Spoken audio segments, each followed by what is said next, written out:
Hello વિદ્યાર્થીઓ, જય સ્વામિનારાયણ. શ્રી સહજાનંદ પ્રાથમિક શાળાના ઓનલાઈન સ્ટડીમાં તમારા સૌનું સ્વાગત છે. વિદ્યાર્થીઓ, આપણું ધોરણ છે ચોથું અને વિષય છે ગણિત વિષય અને ચોથું ધોરણ. એમાં વિદ્યાર્થીઓ આપણે આપણું છઠ્ઠું જે પ્રકરણ છે એ સમરસ પોથીના માધ્યમથી ભણી રહ્યા હતા.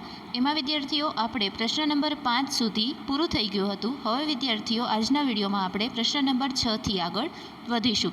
તો વિદ્યાર્થીઓ, પ્રશ્ન નંબર 6 એની રકમ વાંચું છું હું, અને મેં જેવી રીતે આમાં ગણેલું છે એવી રીતે તમારે પણ સમરસ પોથીમાં દાખલો ગણવાનો છે. પહેલાં અત્યારે દાખલો સમજી લેવાનો છે વિદ્યાર્થીઓ.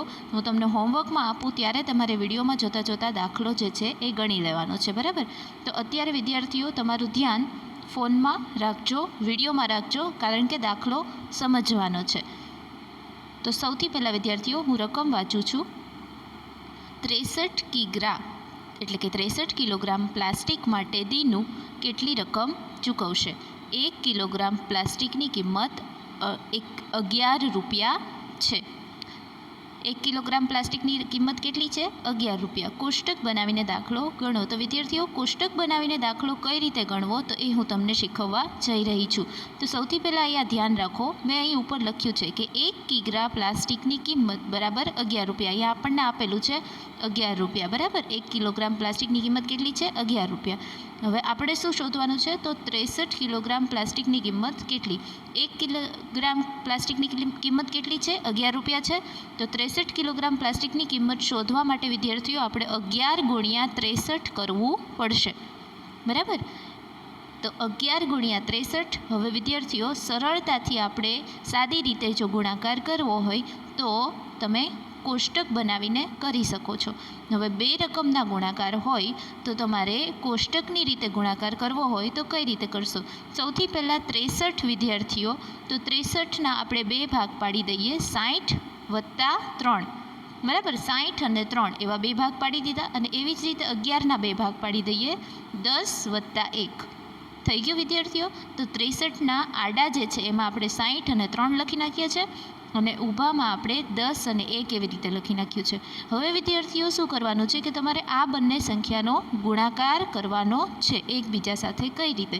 તો કે અહીં કેટલા છે? 60 છે, અને અહીં કેટલા છે? 10.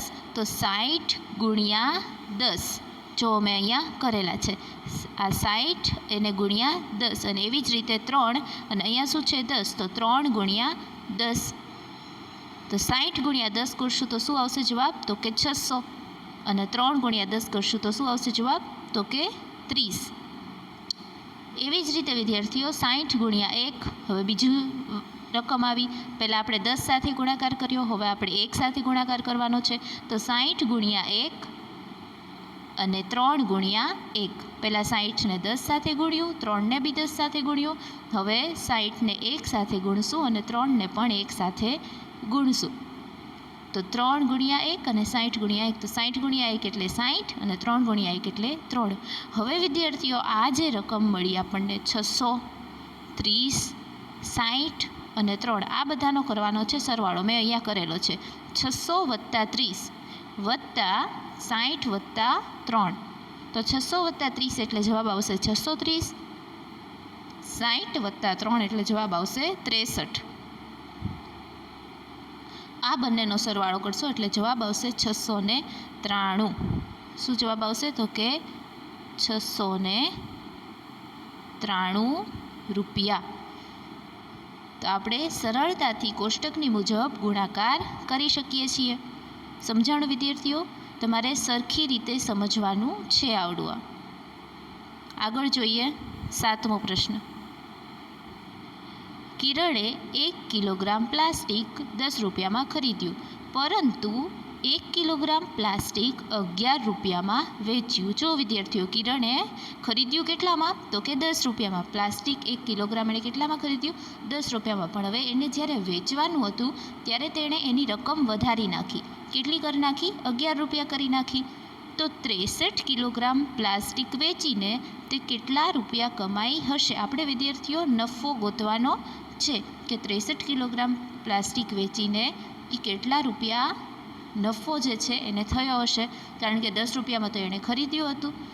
તો 1 કિલોગ્રામ પ્લાસ્ટિક વેચવાથી મળતા રૂપિયા 1 કિલોગ્રામ પ્લાસ્ટિક વેચવાથી મળતા રૂપિયા આપણે જોઈએ કે 1 કિલોગ્રામ પ્લાસ્ટિક એ વેચે તો એને કેટલા રૂપિયા મળે. તો વેકી ઓછા ખકી. વેકી એટલે વિદ્યાર્થીઓ વેચાણ કિંમત અને ખકી એટલે કે ખરીદ કિંમત. તો વેકી વેચીએ કેટલામાં? તો કે 11 રૂપિયામાં. 11 રૂપિયામાં વેચે છે એટલે 11 રૂપિયા. અને ખકી એટલે કે કેટલામાં ખરીદ્યું હતું? તો કે 10 રૂપિયામાં. તો 11 ઓછા 10. તો 1 કિલોગ્રામ પ્લાસ્ટિકથી કિરણને કેટલા રૂપિયા મળશે? 1 રૂપિયા મળશે. 1 કિલોગ્રામ પ્લાસ્ટિક જો એ વેચશે તો એને 1 રૂપિયો મળશે. હવે એવી જ રીતે 63 કિલોગ્રામ પ્લાસ્ટિક વેચવાથી મળતી રકમ તો 63 ગુણ્યા 1. સમજાણું? 63 ગુણ્યા 1 કરશે તો જવાબ શું આવશે? 63. તો એને 63 રૂપિયા મળશે. એની પછી આઠમું છે કિરણ 1 કિલોગ્રામ લોખંડ 22 રૂપિયામાં ખરીદે છે. 1 કિલોગ્રામ લોખંડ કેટલામાં ખરીદે છે? 22 રૂપિયામાં. અને 24 રૂપિયામાં વેચે છે. 22 રૂપિયામાં ખરીદે છે અને 24 રૂપિયામાં વેચે છે. જ્યારે 32 કિલોગ્રામ લોખંડ વેચે તો તેને કેટલા રૂપિયા મળે? આ પણ ઉપરના જેવો જ દાખલો છે. તો આપણે આમાં પણ શું કરવું પડશે? તો કે 1 કિલોગ્રામ લોખંડ વેચવાથી મળતા રૂપિયા એટલે કે વેકી ઓછા ખકી. એટલે વેકી બરાબર 24 રૂપિયા હતા. 24 રૂપિયામાં વેચે છે એટલે 24 ઓછા કેટલામાં ખરીદ્યું હતું? 22માં ખરીદ્યું હતું.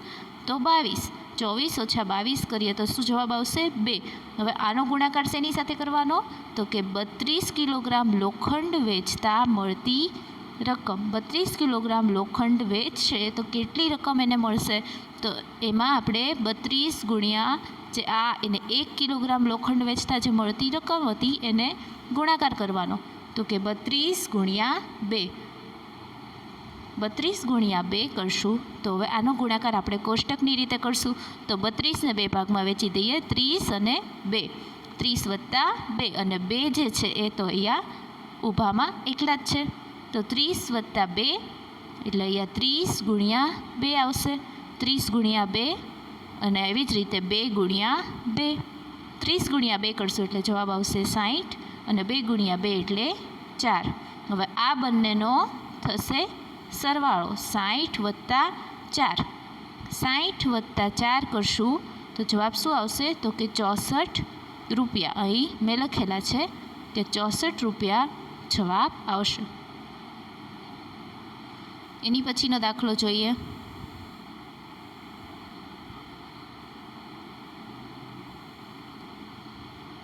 9મો દાખલો. 1 કિલોગ્રામ રદ્દી કાગળનો ભાવ 8 રૂપિયા છે. દીનું 152 કિલોગ્રામ રદ્દી કાગળ કેટલા રૂપિયામાં ચૂકવશે? 152 કિલોગ્રામ રદ્દી કાગળના કેટલા રૂપિયા ચૂકવશે? કોષ્ટક બનાવીને ગણવાનું છે. હવે જુઓ વિદ્યાર્થીઓ, આ પણ પહેલાં જેવો જ છે કે 1 કિલોગ્રામ રદ્દીનો ભાવ શું છે? તો કે 8 રૂપિયા. 152 અહીંયા કેટલા આવશે? 152 કિલોગ્રામ રદ્દી કાગળનો ભાવ કેટલા? 152 કિલોગ્રામ રદ્દી કાગળનો ભાવ એટલે કે 152 ગુણ્યા 8. હવે 152ને આપણે 2 ભાગ પાડી દઈએ. 150 વત્તા 2 એમ પણ કરી શકીએ ને. 150 વત્તા 2 અને 8 અહીં ઊભામાં લખી નાખીએ. તો 150 ગુણ્યા 8 અને 2 ગુણ્યા 8. પહેલાં શું કરશું? 150 ગુણ્યા 8 કરશું અને પછી કરશું 2 ગુણ્યા 8. પહેલાં શું કરશું? 150 ગુણ્યા 8 અને પછી 2 ગુણ્યા 8. તો 150 ગુણ્યા 8 કરશું તો જવાબ આવશે 1200 અને 2 ગુણ્યા 8 કરશું તો જવાબ આવશે 16. 1200 આ બંનેનો કરવાનો સરવાળો. 1200 વત્તા 16 અહીં મેં કરેલા છે. 1200 વત્તા 16 એટલે 1216 રૂપિયા જવાબ આવશે. એની પછીનો નીચેના ગુણાકારના દાખલા કોષ્ટક બનાવીને ગણો. આ જે ગુણાકારના દાખલા છે એ કોષ્ટક બનાવીને ગણવાના છે. તો સૌથી પહેલો દાખલો છે 37 ગુણ્યા 18. 37 ગુણ્યા 18. તો વિદ્યાર્થીઓ હવે 37ના 2 ભાગ પાડવાના એટલે કે 37ના જો 2 ભાગ પાડશું તો 30 વત્તા 7 અને એવી જ રીતે 18ના 2 ભાગ પાડશું તો 10 વત્તા 8 તો 30, 7 અને અહીંયા ઊભું લખવાનું 10 અને 8. સૌથી પહેલાં કઈ રકમ આપેલી છે 37. તો 37ને આપણે આડું લખી નાખશું છૂટું પાડીને 30 અને 7 અને પછી શું આપેલું છે તો કે 18. તો 18ને આપણે ઊભું લખશું 10 અને 8 છૂટું પાડીને. પછી કરવાનો ગુણાકાર તો કે 30નો 10 આરે અને 7નો પણ 10 આરે. તો 30નો 10 આરે કરશું તો 30 ગુણ્યા 10, 7નો પણ 10 આરે કરશું એટલે 7 ગુણ્યા 10. પછી બંનેનો જવાબ તો 30 ગુણ્યા 10 કરશું તો કેટલા આવશે 300 અને 7 ગુણ્યા 10 કરશું તો કેટલા આવશે 70. પછી એવી જ રીતે 30નો 8 આરે અને 7નો પણ 8 આરે. તો 30 ગુણ્યા 8 અને 7 ગુણ્યા 8 તો 30 ગુણ્યા 8 કરશું એટલે જવાબ આવશે 240 અને 7 ગુણ્યા 8 કરશું એટલે જવાબ આવશે 56. 7 × 8 = 56 થાય. હવે કરવાનો છે સરવાળો. કોનો તો કે અહીંયા જો આપણને જે ગુણાકાર કરીને જે રકમ મળે છે એ બધાનો કરવાનો સરવાળો. તો કે સૌથી પહેલાં આપણને 300 અને 70 મળ્યા તો 300 વત્તા 70 જો મેં અહીંયા લખેલું છે. અને પછી શું મળ્યું આપણને 240 અને 56. તો આ બંનેનો સરવાળો કરવાનો તો 240 અને 56. 300 વત્તા 70 વત્તા 240 વત્તા 56 તો બધાનો સરવાળો આવશે 666. જવાબ શું આવશે 666. કોષ્ટકવાળા દાખલા વિદ્યાર્થીઓ ખાસ તમારે સમજવાના છે. બીજો દાખલો 69 વત્તા 52. તો મેં શું કહ્યું હતું કે પહેલી જે રકમ હોય એને ક્યાં લખવાની આડી લખવાની. તો અહીંયા 60 વત્તા 9 69ના 2 ભાગ પાડશું તો શું થશે 60 વત્તા 9 કરી શકીએ.